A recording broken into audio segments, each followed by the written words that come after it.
Welcome back to the Deep Dive, the place where we take that just fire hose of information out there, condense it all down, and turn it into potent, actionable insights for you. Today, we are wading into, well, one of the most widely recognized and, frankly, most researched psychological frameworks available. We're talking about cognitive behavioral therapy. Right, CBT. Everyone's heard the term, I Oh, think. definitely. And it gets brought up in conversation all the time, but sometimes that conversation simplifies it so much that it's almost useless. If you've heard of CBT, you might just think it's a fancy way of telling yourself, oh, just be happy. Or, that it's some kind of quick fix that just papers over real problems. And that is the absolute core misconception we need to just dismantle right from the start. This is not, pop psychology. Not at all. CBT is a deeply evidence-based approach. It's proven invaluable for treating really serious, pervasive conditions. We're talking generalized anxiety disorder, clinical depression, OCD, even PTSD. It's a demanding, structured, skill-building process. So our mission today is to cut through all of those simple and often, let's be honest, unhelpful descriptions and give you the comprehensive, deep framework. We want to provide you with the core pillars and, probably more importantly, the most powerful practical techniques from our source material so you know exactly what the work actually entails. Yeah, and we're framing this entire deep dive around this idea of durable self-regulation. CBT is this disciplined, hands-on process. It's designed to teach you how to systematically identify, evaluate, and then ultimately correct these inaccurate or just maladaptive beliefs that are fueling your distress. So the goal isn't just feeling better for an afternoon. No, not at all. It's about achieving robust, long-lasting improvements in how you manage your own emotional and psychological landscape. You learn to become your own guide. The beauty of that structured approach, as our sources really point out, is that it's time limited. It's not this open-ended thing. Right. Unlike some forms of talk therapy that can go on for years, CBT is typically defined by much shorter durations.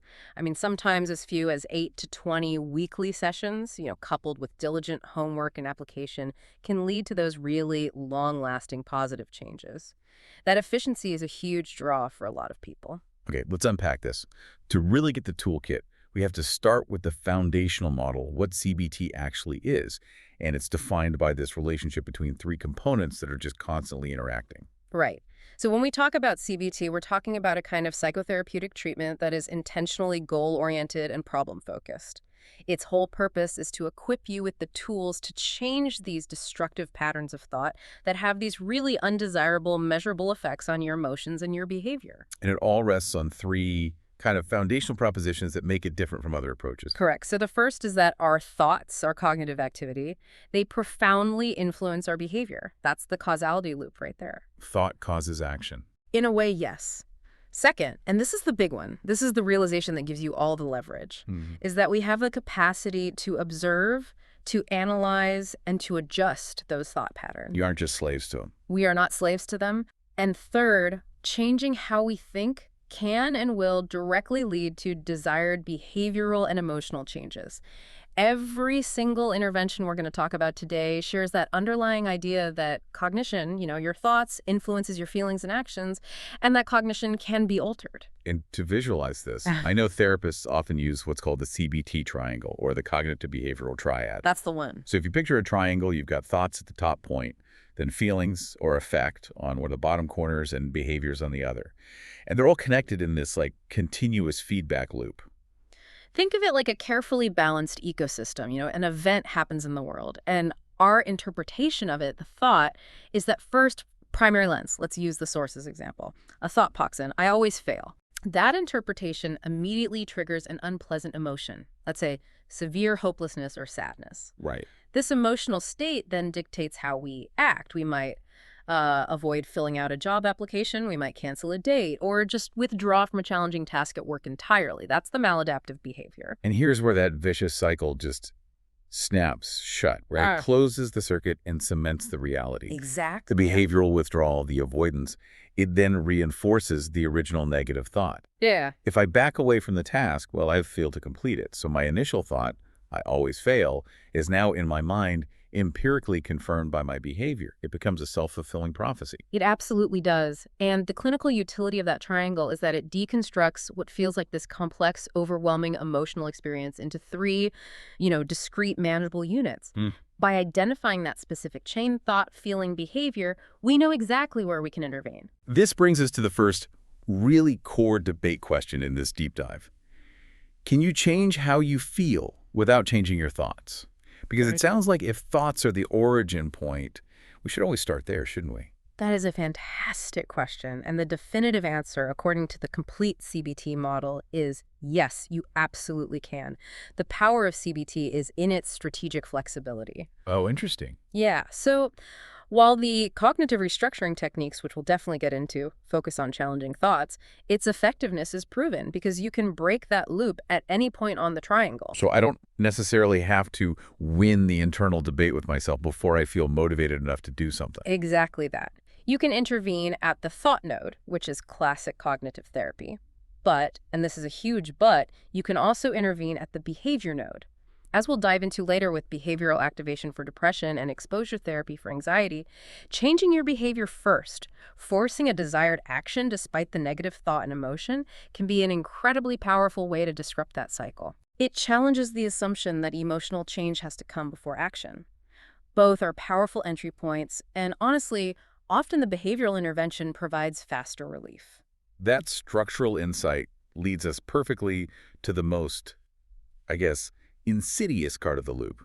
Those spontaneous thoughts that fuel the whole process without us even realizing it's happening. Let's talk about automatic thoughts. Right. In the cognitive model, most of our suffering isn't driven by these, conscious, deliberate philosophical thoughts like, why am I here? Right, the big stuff. Yeah, it's driven by these automatic thoughts or these verbal thoughts or even mental images that just spring into consciousness instantly, automatically, and often we're not even aware of them. They are the initial, immediate interpretation of events. They're insidious because they're so quick, right? So subtle, and so often we just don't question them. They're like mental shorthand. Yes. And the therapy deals specifically with capturing these spontaneous negative thoughts because they're the spark that worsens anxiety and depression. They pop up and we treat them as absolute fact. Yes, exactly. Our source material gives some perfect illustrations of this. You might get a slightly ambiguous email from your boss, and the automatic thought is, boom, something is wrong, I must be in trouble. Yep, they're there. Or you face a minor professional setback, and the instantaneous, unhelpful thought is, I can't handle this, I'm going to freeze up. Or, in the grip of acute anxiety, it's often that panic conclusion, this feeling will never stop.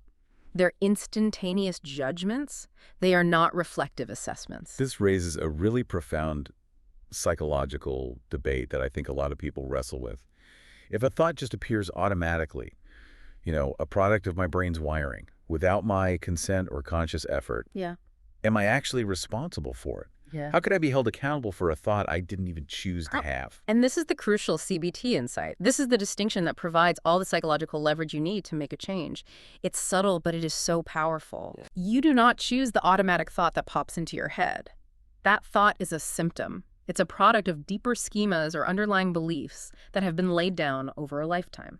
However, you absolutely choose whether you believe it. You choose whether you give that thought authority over your emotions and your actions. So it's the difference between, say, hearing a notification go off on your phone, that's the automatic thought, and actually picking up the phone, opening the notification, and deciding it's the most important thing in your life right now.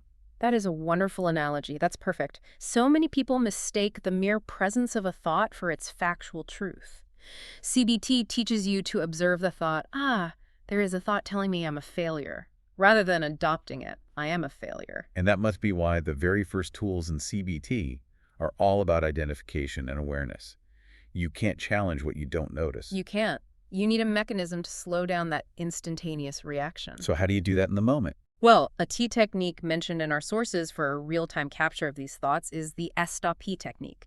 It's designed to interrupt the immediate automatic sequence before it just accelerates into an emotional crisis. Okay, walk us through that. This sounds like something that people can use, right now. It's a quick 4-part sequence. The S is for stop, literally just pausing what you're doing, even for a split second. Freeze. Freeze. The T is for time to breathe, taking one deliberate, slow breath and really paying attention to that physical process to ground yourself. The O is for overview. Just quickly asking yourself, what is actually happening right now, inside and outside? And the P. P is for perspective. Recording the thought, maybe just mentally at first to get a better perspective on it. The whole point is just to create a tiny gap, a brief moment of space between the trigger and the reaction. That makes perfect sense. And once you've caught the thought using a technique like S.P, you need to know what category of lie it belongs to. Because once you start journaling these automatic thoughts, you start seeing patterns, right? It's like your brain is making the same mistakes over and over. Here's where it gets really interesting. Once you identify these patterns, you start to find these common denominators in your brain's errors. These recurring systematic errors are what CBT calls cognitive distortions, often just called the brain's lies, because they are reasoning errors driven by these deeper beliefs. That's the core of the cognitive model. Distortions are these systematic biases in our thinking. They're consistent, illogical shortcuts, and they're driven by deeper, more entrenched core beliefs, which therapists call schemas. So they're not random. Not at all. And identifying these distortions is one of the most vital steps in therapy because once you can name the error, you can detach from it. You can see it for what it is and explore why you came to believe it in the first place. And these errors cover such a huge range of human experience. Our sources highlight several key ones that I think are almost universally relatable, especially when we're stressed or feeling low. Let's look at how a few of the most impactful ones show up. We can start with catastrophizing. Oh boy. Yeah. This is the error of predicting the absolute worst possible outcome, often with little to no evidence, and then assuming that outcome will be utterly unbearable and irreversible. It's that immediate jump 5 steps down the worst-case scenario road. Precisely. The illustration is stark. It's, if I am late to this meeting once, I will certainly be reprimanded, which will lead to a bad performance review, which means I'll be fired and then I'll lose my home. It just leaps from a minor inconvenience to total unrecoverable ruin. The focus isn't just on the bad event, but on the impossibility of surviving it. Okay, then you have the really destructive one, dichotomous thinking. I think it's also called all or nothing, or polarized thinking. Yes, and there's zero room for nuance or complexity here. Experiences are just categorized into these mutually exclusive poles, all good or all bad, success or failure, black or white. That sounds like a recipe for misery. It's a massive issue for perfectionists. The classic clinical illustration is, if I don't get an A on this exam, I am a total failure. Anything less than absolute perfection is seen as total, irredeemable failure. This distortion is so destructive because it just eliminates any opportunity for celebrating, incremental learning or moderate mixed success. There's no such thing as a partial win. Another fascinating one, especially in social situations, is mind reading. This is where you just assume negative intentions or thoughts from other people without any actual evidence. You don't check the facts. The example given is so relatable. She didn't wave back because she finds me annoying. We just jump instantly to the most critical, personalized explanation. Right, ignoring the 1,000 other possibilities. Exactly. She might be distracted, stressed, or she simply didn't see you. This is a subset of a broader category called jumping to conclusions, which is either predicting bad things will happen, which is called fortune telling, or assuming you know what others are thinking negatively about you, which is mind reading. And I can see how these can just pile on top of each other. If I use mind reading and decide my colleague is annoyed with me, I might then jump to overgeneralization. That's where the synergy happens, exactly. Overgeneralization takes one single negative event and extrapolates it into a universal, permanent pattern of failure. Say you have a bad job interview. The thought becomes, I had a bad interview, I will never perform well in interviews, and I'll be stuck in this role forever. One event becomes a permanent, global, inescapable truth. And we can't forget the one that I think tricks so many of us into inaction: emotional reasoning. This is where you treat a subjective, temporary feeling as objective proof of a fact. I feel overwhelmed, therefore this situation must be impossible to handle. The feeling becomes the evidence. If I feel hopeless, the situation is hopeless. It just ignores the fact that emotions are transient internal signals. They are not facts about the external world. The sources also mention a few others, like filtering, right? Where you only focus on the negatives of a situation. Yes, and personalization, where you incorrectly blame yourself for external events that had nothing to do with you. The list is quite long, but these are the big ones. Now, when you look at this whole list of systematic errors, it sounds almost impossible to rewire these ways of thinking. Why does our brain cling to them so fiercely? It makes me wonder about the core mechanism here. Is something like chronic anxiety a disorder, or is it just a collection of these thinking errors that have been amplified by habit? That leads to a much deeper and I think really helpful complementary view that some thinkers have brought in, integrating evolutionary concepts into therapy. The insight is that these cognitive biases, these distortions, might actually be the result of evolved, previously adaptive mental shortcuts. Adaptive.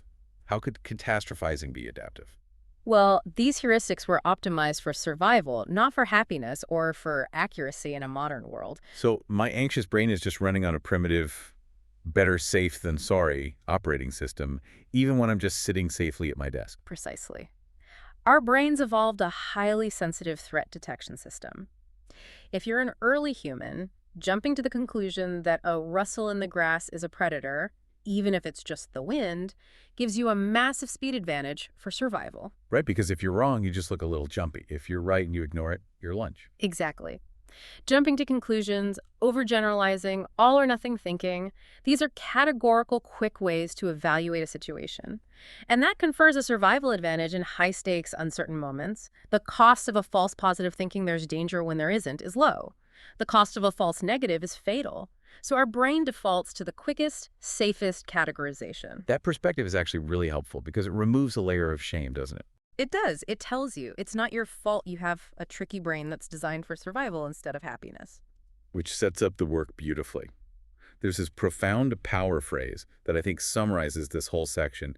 CBT doesn't fight emotions. It questions the story behind them. Yes. It helps you recognize that these thinking styles, while they're causing you distress now, might just be the activation of these deeply ingrained, evolved algorithms. And that realization moves us from just identifying the brain's lies to challenging them directly and systematically. The goal isn't to eliminate the thought, but to assess its accuracy. Which brings us to thought challenging, the whole process of cognitive restructuring.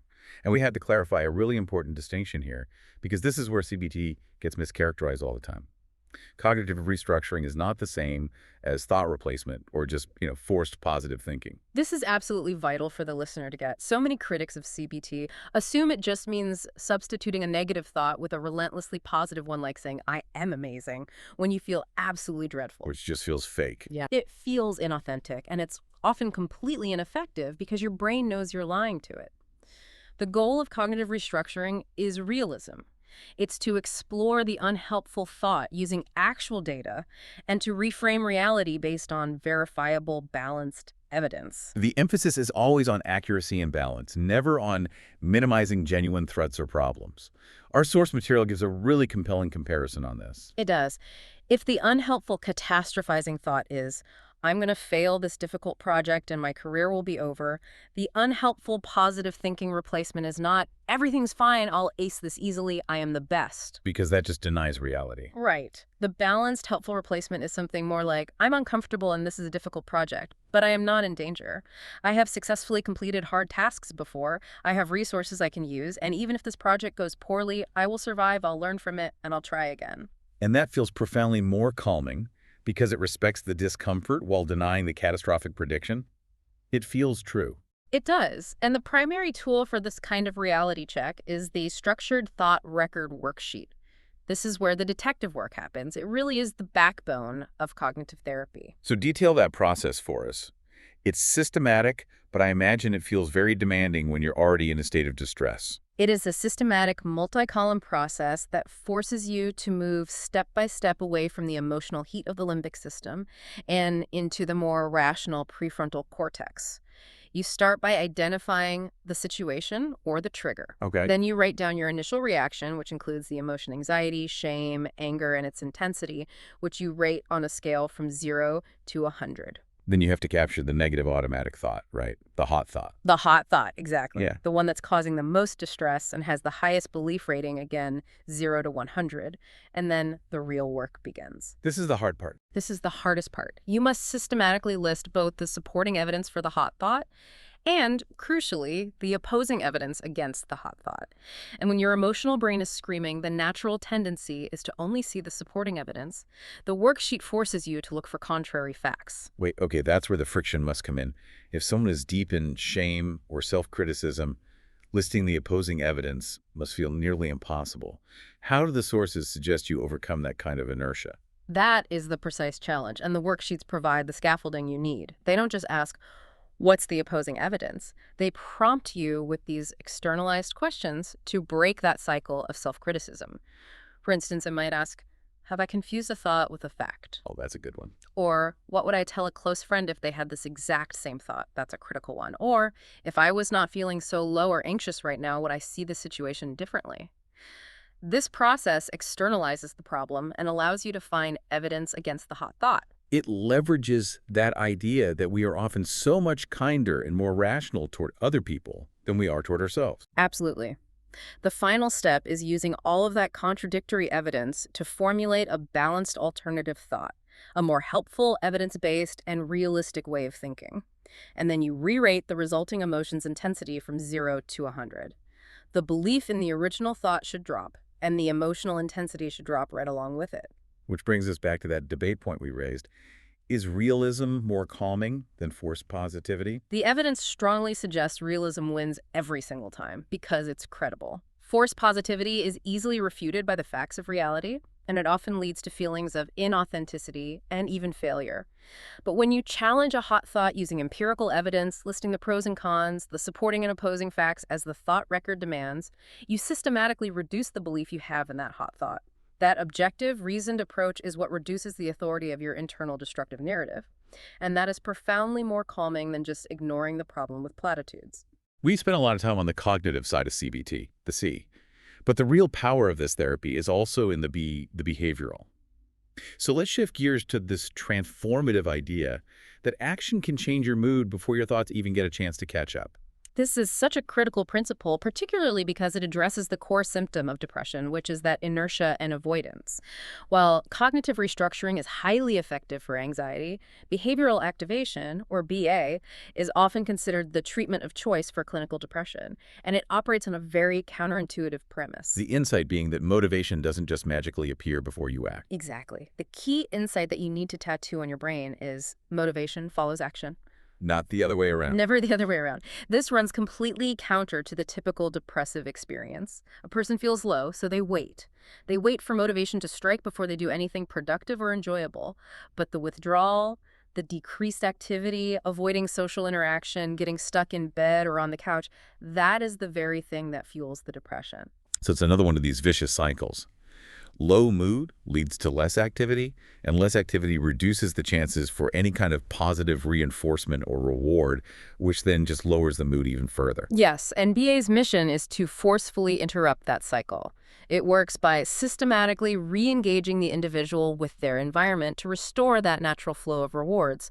And crucially, BA teaches that rewards come in two necessary forms, which have to be balanced. Right, the duality of action. You need both pleasure and mastery. Correct. You need pleasure-oriented activities, which provide immediate enjoyment, sensory satisfaction or connection, listening to music, savoring a meal, a brief positive social interaction. But you also need mastery-oriented activities. And those are the tasks that give you a sense of accomplishment or competence or achievement, Yeah. even if they aren't inherently fun in the moment. Right. Like finally organizing that junk drawer or replying to old emails or completing a workout. It's about restoring a sense of agency, of being effective in your own life. And many people suffering from low mood mistakenly fill their days with what we call energy drains, activities that consume time without providing purpose or genuine pleasure or mastery.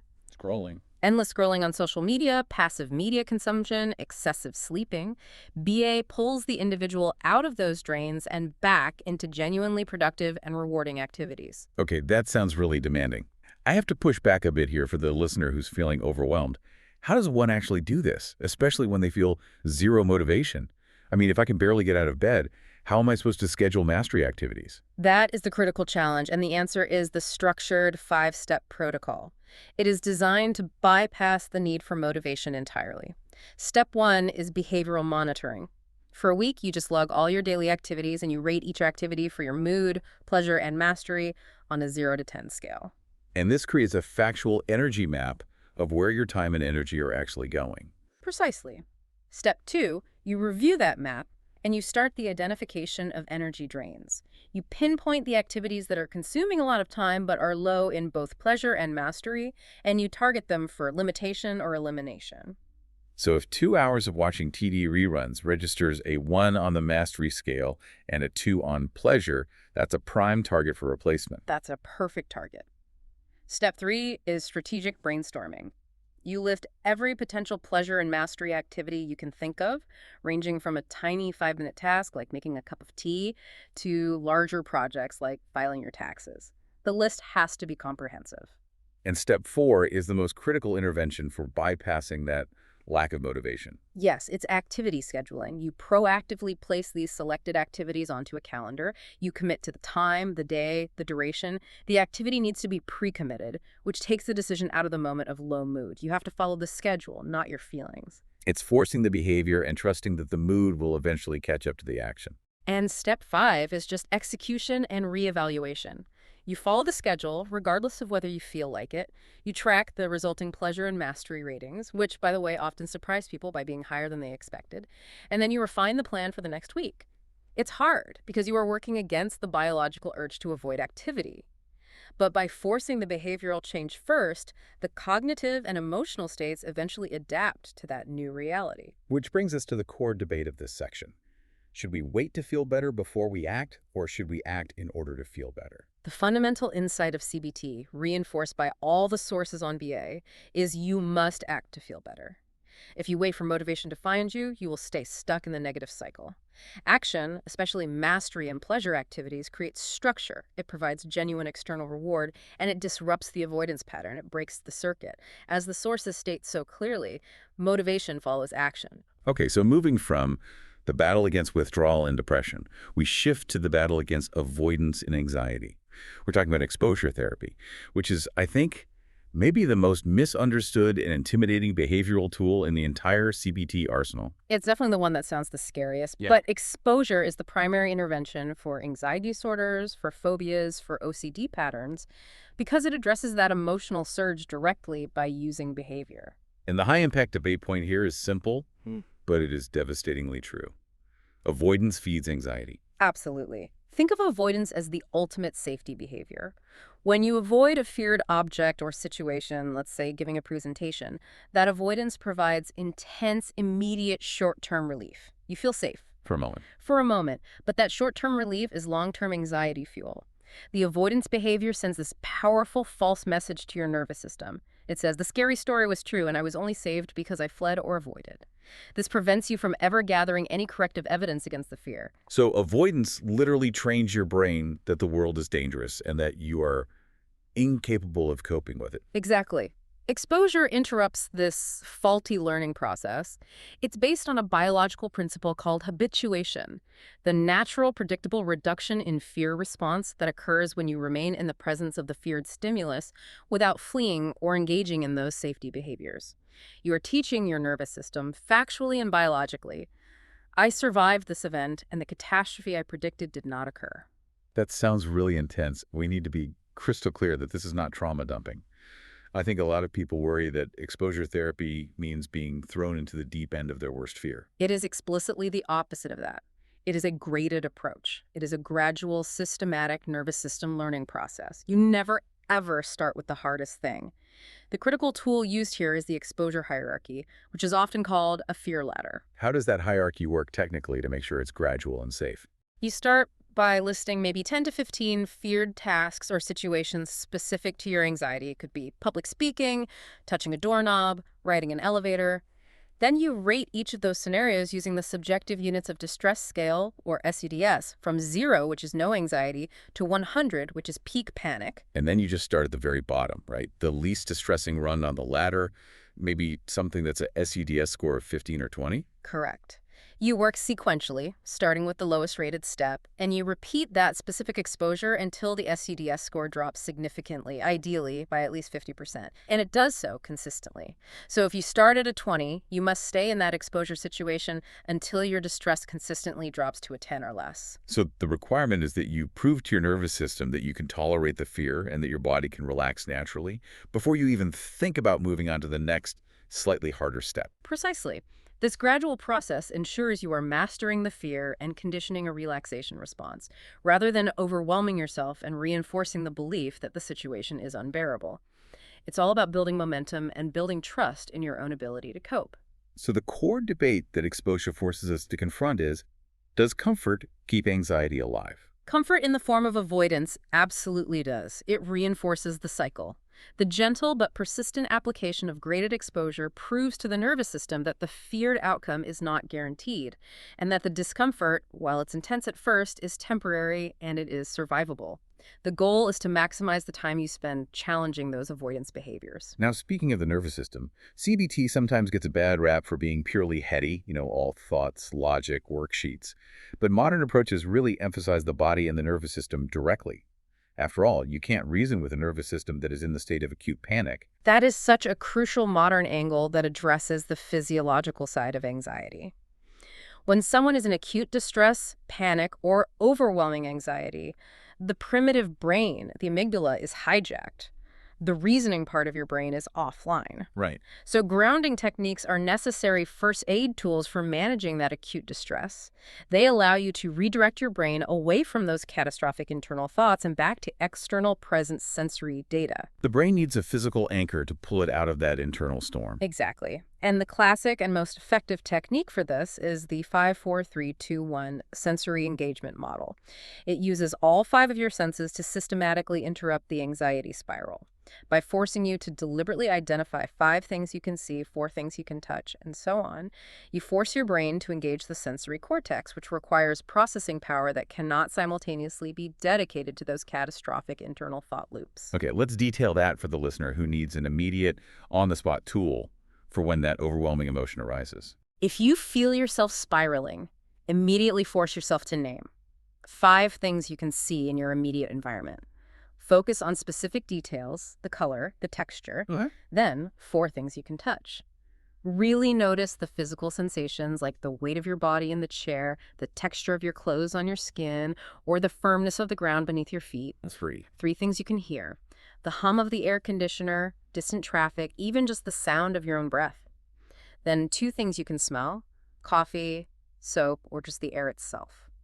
And finally, identify 1 thing you can taste, like water or the lingering taste of toothpaste. And the physiological reason this works better than just someone yelling, "calm down," Yeah. is that it actively redirects your brain's processing power away from the limbic system and back toward the prefrontal cortex, the logical reasoning part of your brain. It acts as an immediate reset button. It prevents the sympathetic nervous system from just accelerating that flight or fight response. It's a cognitive behavioral tool that uses the body to calm the mind. This raises a really important debate. Should CBT evolve beyond pure cognition? Well, it already has, and the sources confirm this evolution. While the core absolutely remains cognitive restructuring and behavioral change, modern CBT is diverse. It's continually integrating insights from neuroscience and mindfulness. Techniques like the 5-4-3-2-1 model, along with tools like progressive muscle relaxation and specific deep breathing exercises, are now considered essential for reducing the physical tension that's associated with the stress response. And what about mindfulness? Mindfulness-based practices, which teach a radical acceptance of thoughts without judgment, are a key complementary element. They enable people to become detached from their thoughts, to see them as passing mental events, which is the whole goal. So the most effective CBT today recognizes that the mind and the body are completely inseparable in the cycle of distress. Precisely. You need the tools to manage the fire, the grounding and breathing, before you can start the detailed work of analyzing the building's blueprint, which is the thought record. We've covered the core theory, the common traps, the distortions, and the major tools challenging BA exposure. Now, let's talk about implementation outside of a therapist's office. Can CBT actually be used effectively in a self-help context? It's an engaging and controversial question, and the answer is, well, it's nuanced because CBT is highly accessible, and that accessibility is a massive pro. Our sources cite the extensive availability of high-quality self-help workbooks, online programs like Mood Gym, and really specialized resources like the book Mind Over Mood. Right, because the methods are so structured, so practical, and they rely so heavily on these standardized worksheets and homework, it seems to empower people to use tools like the thought record in their daily lives. It could dramatically reduce dependency on weekly, expensive sessions. That's the strength. You don't need a professional to tell you how to fill out the opposing evidence column on a worksheet. CBT is essentially a curriculum you can learn. But there have to be limits. Oh, there are very clear limits and drawbacks that you have to be aware of. The biggest limitation is that CBT requires extremely active participation. You have to keep detailed diaries, you have to complete the homework, and you have to show up motivated to do what is very demanding work. And that's that inertia problem again. If I'm deep in a severe depressive episode, that lack of motivation is precisely the symptom I'm fighting. Keeping a daily thought record might feel like impossible homework. Exactly. If you lack that base level of motivation, or if your condition significantly impairs your ability to think rationally, say, due to severe depression, active psychosis, or complex trauma, CBT may be less effective or even inappropriate as a standalone self-help treatment. And the research backs up these limitations, right? It prevents us from seeing it as some kind of silver bullet for everyone. It is not a silver bullet. Meta-analyses show that while CBT produces substantial, durable improvements for many people, approximately 1 in 4 people who attempt CBT do not achieve sufficient symptom relief from it alone. So what happens for them? They may need medication, they may need a different therapeutic modality entirely, or they might need a more intensive skill-based program like dialectical behavior therapy, DBT, which is more focused on emotional regulation, or trauma-focused CBT for deep, unprocessed trauma. So where is the line between self-help and professional help? Yeah. For the listener who's trying to decide, what's the general guideline? The boundary is really about severity and complexity. Self-help is fantastic for gaining foundational skills, for managing everyday stress, mild anxiety, or moderate symptoms. It's a great preventative psychological hygiene tool. Yeah. But if the symptoms are deep, pervasive, chronically impacting your ability to function daily, or if they involve complex issues like severe depression, trauma, or substance use, professional support is necessary. A professional can guide the structured interventions, adjust the timing, and ensure psychological safety in a way a book just can't. That brings us to the ultimate lesson, the closing anchor of the entire CBT philosophy, which I think ties everything we've talked about, the automatic thoughts, the distortions, the reliance on facts, all of it together. The most profound and fundamental shift that CBT requires, the single lesson that grants psychological freedom, is understanding this. Thoughts are mental events, they are not truths. This tenet is taught directly through that process of the fact-checking worksheet. It's that critical separation we discussed at the beginning. It's recognizing that the hot thought that screams, "you're a failure," or "you are in danger," is just a sentence or an image that appeared in your mind. It's an artifact of your brain's programming. It is not a legal declaration of reality. And that separation is the key to reducing suffering. The entire process, identifying automatic thoughts, rating their belief, listing the empirical evidence, and then restructuring them through balanced realism, all of it is designed to reduce the authority that the thought has over your emotions and your behavior. You're dethroning the thought. You're dethroning it. By integrating principles from mindfulness, modern CBT encourages us to become detached observers of our immediate thoughts and feelings, offering an objective, almost scientific approach to our own internal issues. When those spontaneous thoughts lose their authority, anxiety weakens and mood lifts. We started this deep dive acknowledging that CBT is often misunderstood as just simple positive thinking. But what we thoroughly established is that it's a rigorous, demanding process of disciplined, realistic reappraisal combined with strategic action. It's about building a robust psychological skill set, a mastery over the tricky, survival-focused, and often deceitful narrative of your own brain. It really is about equipping you with a lifetime supply of tools to analyze the content of your own mind rather than just being swept away by it. Whether that's through challenging the evidence for a catastrophic distortion or forcing yourself into a mastery activity despite a lack of motivation, it shifts you from being a passive victim of your mind to an active participant and co-creator of your life. That is the lasting value. We want to leave you with one final, provocative question based on everything we've covered today, especially that fundamental lesson about thought authority.